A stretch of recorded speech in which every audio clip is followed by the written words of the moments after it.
আসসালামু আলাইকুম রহমতুল্লাহি ওয়া বারাকাতুহু। ডিয়ার ভিউয়ার্স, আজ 31শে মে। এই দিনটি উল্লেখ করলাম কারণ এই দিনে একটি বিশেষ দিন, সেটি হচ্ছে বিশ্ব তামাক মুক্ত দিবস। আজকের এই বিশ্ব তামাক মুক্ত দিবসের প্রতিপাদ্য বিষয় হচ্ছে তামাক কোম্পানির কূটকৌশল উন্মোচন করি, তামাক ও নিকোটিন মুক্ত বাংলাদেশ গড়ি। তামাক কোম্পানির কূটকৌশল উন্মোচন করি, তামাক ও নিকোটিন মুক্ত বাংলাদেশ গড়ি। তো আসলে কোনো বিষয়ের কোনো একটা প্রতিপাদ্য বিষয়কে নিয়ে চিন্তা গবেষণা করে এই বিষয়টাকে ডেভেলপ করা হয়, উন্নতি করা হয়, মানুষের কল্যাণে কাজে লাগানো হয়।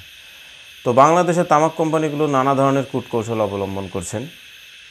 বিশেষ করে উত্তরবঙ্গের গরিব অসহায় যেগুলো চাষি আছেন, তাদের অসহায়ত্বের সুযোগ নিয়ে তাদেরকে বিভিন্ন লোক দেখিয়ে তাদেরকে তামাক বীজ, সার, পানি, টাকা খরচ এবং তামাকের একটু দাম বেশি দিয়ে তাদের জমিগুলোতে তামাক চাষ করিয়ে নিয়েছেন। উত্তরবঙ্গের লালমনিরহাটের বিভিন্ন উপজেলা পর্যায়ে আজিতমারি, ভোটমারি, কাকিনা, তারপর হাতীবান্ধা, পারুলিয়া, তিস্তা ইত্যাদি বিভিন্ন জায়গায় তামাকের ব্যাপক চাষ হচ্ছে।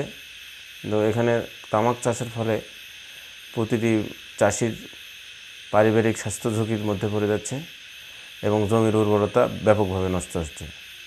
তো এই তামাক কোম্পানিগুলোর এই কূটকৌশল এবং তারা এই কৃষক পর্যায়ে যেমন নানা ধরনের কূটকৌশল অবলম্বন করছে, তারা রাষ্ট্রীয় পর্যায়ে বিভিন্ন কূটকৌশল অবলম্বন করছে এবং তারা তামাকের এই প্রচারণার ক্ষেত্রে নানাবিধ কূটকৌশল অবলম্বন করছে, যেটা আমাদের সচেতন মহলকে অবশ্যই তাদের এই কৌশল থেকে আমাদের দূরে সরে তামাকমুক্ত দেশ এবং তামাকমুক্ত বিশ্ব, তামাকমুক্ত করতে হবে।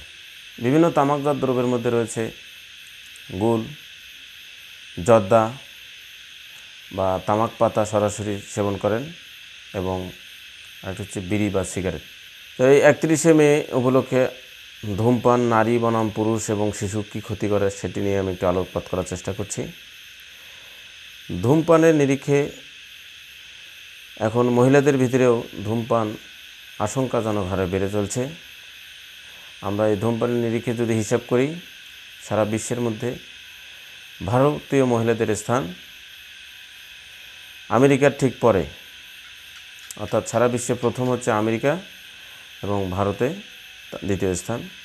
অথচ বিংশ শতাব্দীর প্রথম ভাগে আমেরিকা এবং অন্যান্য পশ্চিমা দেশগুলোতে মেয়েদের মধ্যে ধূমপানের প্রবণতা ছিল না বললেই চলে। আন্তর্জাতিক তামাক নিয়ন্ত্রণ প্রকল্পের পরিচালক মেরি আসুস্টার মতে, সিগারেট হাতে থাকলে মেয়েরা নিজেদের অনেক বেশি আধুনিকা মনে করে। তাদের মনে হয় ইচ্ছামতো ধূমপান মেয়েদের ব্যক্তি স্বাধীনতা প্রকাশের সূচক। বিশ্ব স্বাস্থ্য সংস্থার হিসাব বলছে, বাংলাদেশের মতো মুসলিম সংখ্যাধিক্য দেশেও মহিলা ধূমপানদের সংখ্যা বাড়ছে। বর্তমানে এই হার 28%, অর্থাৎ সমগ্র ধূমপায়ীদের মধ্যে 61টি ধূমপায়ীর মধ্যে 28টি হচ্ছে নারী। ইদানিং উন্নয়নশীল দেশগুলোতে মেয়েদের মধ্যে এই প্রবণতা বেড়ে চলেছে। এই দেশগুলোতে মহিলা ধূমপায়ীদের শতকরা হার 1.4 থেকে বেড়ে 2.9 হয়েছে। ধূমপান মহিলাদের স্বাস্থ্যের উপর ক্ষতিকর প্রভাবগুলো কী কী, এটি নিয়ে আলোচনা করব।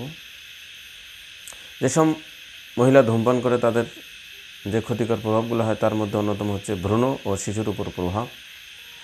কোনো মেয়ে যদি প্রেগনেন্সি অবস্থায় ধূমপান করে, তার ভ্রূণের ফুসফুস সঠিকভাবে ডেভেলপ করে না বা বিকশিত হয় না বা তৈরি হয় না, ফলে মৃত সন্তান জন্ম দেওয়ার সম্ভাবনা বৃদ্ধি পায়। এছাড়া প্রিমিনিস্ট্রুয়াল সিনড্রোম, মহিলাদের প্রিমিনিস্ট্রুয়াল সিনড্রোম, এটি কি মাসিকের সময় তলপেটে ব্যথা বা মাসিক বেদনা। যারা ধূমপায়ী মহিলা তাদের মধ্যে এই মাসিকের বেদনার সম্ভাবনাটা সবচেয়ে বেশি। তাদের সাধারণ মেয়েদের চেয়ে মাসিকের বেদনা 2 থেকে 3 দিন বেশি স্থায়ী হয়। প্রজননের উপর প্রভাব, ধূমপানের সময় শ্বাস প্রশ্বাসের সঙ্গে যে ধোঁয়া শরীরে প্রবেশ করে তার মধ্যে কিছু রাসায়নিক মহিলাদের জন্য খুবই বিপজ্জনক এবং তাদের প্রজননের উপরে এটা খুবই বা বংশবিস্তারের ক্ষেত্রে খুবই একটি নেতিবাচক প্রভাব রয়েছে। বলা বাহুল্য, ধূমপানের ধোঁয়ার ভিতরে 400টি রাসায়নিক পদার্থ রয়েছে, তার মধ্যে 250টি ক্ষতিকর। 400টি রাসায়নিক পদার্থের মধ্যে 250টি ক্ষতিকর এবং 50টি শুধুমাত্র ক্যান্সার সৃষ্টির জন্যই দায়ী। এছাড়াও ধূমপান ফুসফুসের রোগ তৈরি করে। ধূমপানের যে ধোঁয়া সেখানে নিকোটিন ছাড়াও আরও অন্য ক্ষতিকর রাসায়নিক পদার্থের মধ্যে রয়েছে কার্বন মনোক্সাইড এবং সায়ানাইড। দীর্ঘদিন ধরে এই ধূমপান করার ফলে এই বিষাক্ত রাসায়নিক ফুসফুসে দীর্ঘস্থায়ী ক্ষতি সাধন করে। এছাড়াও কার্ডিওভাস্কুলার রোগ অর্থাৎ হার্টের রোগ তৈরি করে, কিডনির রোগ তৈরি করে, মুখ গহ্বরের রোগ তৈরি করে। এটি মুখের ক্যান্সারের অন্যতম কারণ। এছাড়াও ধূমপানের কারণে মুখের মধ্যে লিউকোপ্লাসিয়া নামক জটিল রোগ দেখা দেয়। এছাড়াও অনেক শারীরবৃত্তীয় সমস্যার জন্য ধূমপান দায়ী। এর মধ্যে অন্যতম রয়েছে যৌন দুর্বলতা, অস্বাভাবিক মানসিক চাপ, রোগ প্রতিরোধ ক্ষমতা কমে যাওয়া, ব্রেনের ক্ষতি। ধূমপায়ীরা বলে থাকেন সিগারেট সুখ টান, কিন্তু চিকিৎসা বিজ্ঞান বলে থাকেন সিগারেট অসুখ টান। যাই হোক, এই 31শে মে বিশ্ব তামাকমুক্ত দিবসে যারা ধূমপায়ী নই তাদের একটি কার্যকর পদক্ষেপ নেওয়া উচিত।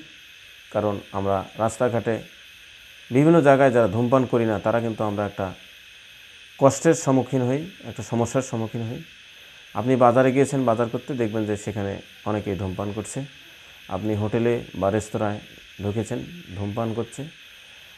আপনি চুল কাটার জন্য ঢুকেছেন, সেখানে মানে এমন কোনো পাবলিক প্লেস নাই যেখানে ধূমপান করেছে। অথচ আইন আছে, ধূমপানে পাবলিক প্লেসে ধূমপান করলে 50 টাকা জরিমানা। এই আইনটি আমার কাছে মনে হয় এটিকে সংস্কার করা প্রয়োজন। পাবলিক প্লেসে ধূমপান করলে 50 নয়, এর জরিমানা 5000 করা উচিত।